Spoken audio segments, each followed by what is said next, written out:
സമസ്തയിലെ ആഭ്യന്തര തർക്കം പുതിയ തലത്തിലേക്ക്. സമസ്തയിലെ ലീഗ് അനുകൂലികൾ പുതിയ വേദി രൂപീകരിച്ചു.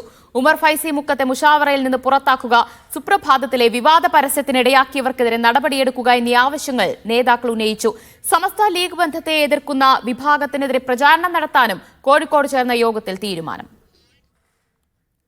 സമസ്തയിലുള്ള ബഹുഭൂരിപക്ഷം ആളുകൾ മുസ്ലിം ലീഗുകാരാണ്. അല്ലാത്തവർ രണ്ടിലുമുണ്ട്. സമസ്തക്കാരല്ലാത്തവർ മുസ്ലിം ലീഗിലുണ്ട്, അതുപോലെ തന്നെ മുസ്ലിം ലീഗുകാരല്ലാത്തവർ സമസ്തയിലുമുണ്ട്. പക്ഷെ ഭൂരിപക്ഷം ഒരു വിഭാഗമായതുകൊണ്ട് രണ്ടു കൂട്ടരും ഒരു പരിഗണനാ മനോഭാവവും സഹകരണ മനോഭാവവും പണ്ട് മുതലേ തുറന്നു വരുന്നുണ്ട്. അത് തകർക്കാനുള്ള ശ്രമം ഈയിടെയായി നമ്മുടെ ചില സ്റ്റേജുകളിൽ നിന്നും അതുപോലെ തന്നെ ചില എഴുത്തുകളിൽ നിന്നുമൊക്കെ വന്നിട്ടുണ്ട്. ആ ചർച്ച താഴെത്തട്ടിലെ ജനങ്ങളെ അലോസരപ്പെടുത്തിയിട്ടുണ്ട്. അപ്പൊ ആ രീതിയിൽ മുന്നോട്ട് പോയാൽ മഹല്ലുകൾ നഷ്ടപ്പെടും, മദ്രസകൾ നഷ്ടപ്പെടും, സമസ്തയുടെ കരുത്ത് ചോർന്നു പോകും എന്ന കാര്യം ഉറപ്പാണ്.